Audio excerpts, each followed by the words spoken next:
ನಮ್ಮ news plus Kannada ಸುದ್ದಿ ವಾಹಿನಿಗೆ ಸುಸ್ವಾಗತ.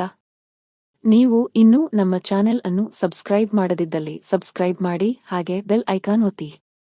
ರೈತ ದಸರಾದಲ್ಲಿ ರೈತರ ಪರ ಮಾತನಾಡಿದ ಬಸನಗೌಡ ಬಾದರ್ಲಿ. ಸಿಂಧನೂರು ರೈತರ ದಸರಾ ಉದ್ಘಾಟನಾ ಕಾರ್ಯಕ್ರಮದಲ್ಲಿ ಮುಖ್ಯ ಅತಿಥಿಗಳಾಗಿ ಭಾಗವಹಿಸಿ ಮಾತನಾಡಿದ ವಿಧಾನ ಪರಿಷತ್ ಸದಸ್ಯರಾದ ಬಸನಗೌಡ ಬಾದರ್ಲಿ ಅವರು ಸೆಂಟ್ರಲ್ ಸ್ಟೇಟ್ ಫಾರ್ಮ್ನಲ್ಲಿ ಇರುವ 7,500 ಎಕರೆ ಜಮೀನಿನಲ್ಲಿ ಈ ಭಾಗದ ರೈತರಿಗಾಗಿ 500 ಎಕರೆ ಕೆರೆ ನಿರ್ಮಾಣ ಮಾಡುವುದಕ್ಕೆ ಕೇಂದ್ರ ಸರ್ಕಾರದಿಂದ ಅನುಮತಿ ಪಡೆದು ರೈತರಿಗೆ ಅನುಕೂಲ ಮಾಡಿಕೊಡಬೇಕೆಂದು ಉಪಮುಖ್ಯಮಂತ್ರಿಗಳು ನೀರಾವರಿ ಸಚಿವರಾದ ಡಿ.ಕೆ. ಶಿವಕುಮಾರ್ ಅವರಲ್ಲಿ ಮನವಿ ಮಾಡಿದರು. ಸಾಧ್ಯ ಅಂತೇಳಿ ಸಂದರ್ಭದಲ್ಲಿ ಹೇಳಿಕೆ ಬಯಸ್ತೇನೆ. ಅದೇ ರೀತಿಯಲ್ಲಿ ನಮ್ಮ ಎಲ್ಲ ರೈತರ ಬೇಡಿಕೆ ಇದೆ. ಇವತ್ತೇನು 7 ತಾಸು ನಮ್ಮ ಸರ್ಕಾರ ಕರೆಂಟ್ ಕೊಡ್ತಾ ಇದೆ. ತಾವು ಸಂಬಂಧಪಟ್ಟ ಮಂತ್ರಿಗಳ ಜೊತೆಗೆ ಮುಖ್ಯಮಂತ್ರಿಗಳ ಜೊತೆ ಮಾತನಾಡಿ ಇಲ್ಲಿ ರೈತರಿಗೆ 9 ತಾಸು ಕರೆಂಟ್ ಕೊಡುವಂತಹ ಕೆಲಸ ತಮ್ಮಿಂದ ಆಗುತ್ತೆ ಅಂತೇಳಿ ನನಗೆ ನಂಬಿಕೆ ಇದೆ ಅಂತೇಳಿ ಸಂದರ್ಭದಲ್ಲಿ ಹೇಳಿಕೆ ಬಯಸ್ತೇನೆ. ಅದೇ ರೀತಿಯಲ್ಲಿ ಇವತ್ತು ಏನು ನಮ್ಮ ಸಿಂಧನೂರು ತಾಲೂಕಿನ ಎಲ್ಲ ಜನರ ಅಪೇಕ್ಷೆ, ಅನೇಕ ಹೋರಾಟಗಳು ನಡೆದಿದ್ದಾವೆ.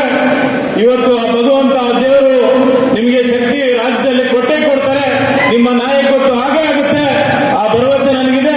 ನಮ್ಮ ಸಿಂಧನೂರನ್ನು ಜಿಲ್ಲೆಯಾಗಿ ತಾವು ಸಮಯ ಬಂದಾಗ ಘೋಷಣೆ ಮಾಡಬೇಕಂತೇಳಿ ಈ ವೇದಿಕೆ ಮುಖಾಂತರ ಕೇಳಲಿಕ್ಕೆ ಬಯಸ್ತೇನೆ. ಇವತ್ತೇನು ನಮ್ಮ ಚಲವಣ್ಣವರಿದ್ದಾರೆ, ಇವತ್ತು ಕೃಷಿ ಹೊಂಡದ ಬಗ್ಗೆ ಮಾತನಾಡಿದ್ರು. ಇವತ್ತೇನು ತಳಭಾಗಕ್ಕೆ ನೀರು ಹರಿತಾ ಇಲ್ಲ ಅಂತ ಸಂದರ್ಭದಲ್ಲಿ ಹೆಚ್ಚೆಚ್ಚು ಕೃಷಿ ಹೊಂಡಗಳು ನಮ್ಮ ಭಾಗದಲ್ಲಿ ಆದ್ರೆ ಇವತ್ತು ರೈತರ ಬದುಕು ಹಸನಾಗುತ್ತೆ ಅಂತೇಳಿ ಸಂದರ್ಭದಲ್ಲಿ ಹೇಳಿ ಇವತ್ತೇನು ಈ ಕಾರ್ಯಕ್ರಮದಲ್ಲಿ ಪಾಲ್ಗೊಂಡು ನಮ್ಮೆಲ್ಲ ರೈತಾಪಿ ವರ್ಗದವರು ಇವತ್ತು ನಾವೆಲ್ಲ ಸಿಂಧನೂರು ತಾಲೂಕಿನ ಜನ ಸುಮಾರು 70% ಹೆಚ್ಚು ರೈತಾಪಿ ವರ್ಗದವರಿದ್ದೀವಿ. ಎಲ್ಲರಿಗೂ ಮಾನ್ಯ ಡಿ.ಕೆ. ಶಿವಕುಮಾರ್ ಅವರ ನೇತೃತ್ವದಲ್ಲಿ ಅವರು ನೀರಾವರಿ ಇಲಾಖೆ ಮಂತ್ರಿಗಳಿದ್ದಾರೆ.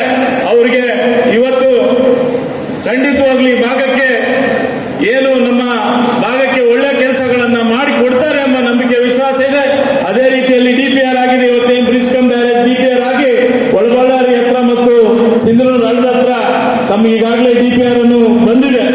ಅದನ್ನ ಮಾಡಿಕೊಡುವಂತಹ ಕೆಲಸಗಳು ತಮ್ಮಿಂದ ಆಗುತ್ತೆ ಅಂತೇಳಿ ಸಂದರ್ಭದಲ್ಲಿ ಹೇಳಿ ಇವತ್ತೇನು ನನಗೆ ರಾಜಕೀಯ ಇವತ್ತು ವಿಧಾನ ಪರಿಷತ್ತಿನ ಸದಸ್ಯನಾಗಿ ರಾಜಕೀಯ ಪುನರ್ಜನ್ಮ ನಮ್ಮ ನಾಯಕರಾದಂತಹ ಡಿ.ಕೆ. ಶಿವಕುಮಾರ್ ಅವರು, ರಾಹುಲ್ ಗಾಂಧಿ ಅವರು ಕೊಟ್ಟಿದ್ದಾರೆ. ನಿಮ್ಮೆಲ್ಲರ ಮನೆ ಮಗನಾಗಿ ಕೆಲಸ ಮಾಡಿ ಇವತ್ತು ಸರ್ಕಾರದಲ್ಲಿ ಏನೇನಾಗಬೇಕು ಈ ಕ್ಷೇತ್ರದಲ್ಲಿ ಮಾಡುವಂಥದ್ದು ಪ್ರಾಮಾಣಿಕವಾಗಿ ಮಾಡ್ತೀನಿ ಅಂತೇಳಿ ಸಂದರ್ಭದಲ್ಲಿ ಹೇಳಿ ನನಗೆ ಇಲ್ಲಿ ಮಾತನಾಡಲಿಕ್ಕೆ ಅವಕಾಶ ಮಾಡಿಕೊಟ್ಟಿರ್ತಕ್ಕಂಥ ಎಲ್ಲರಿಗೂ, ವೇದಿಕೆ ಮೇಲೆ ಇರ್ತಕ್ಕಂಥವ್ರು, ವೇದಿಕೆ ಮುಂಭಾಗದಲ್ಲಿ ಇರ್ತಕ್ಕಂಥವ್ರು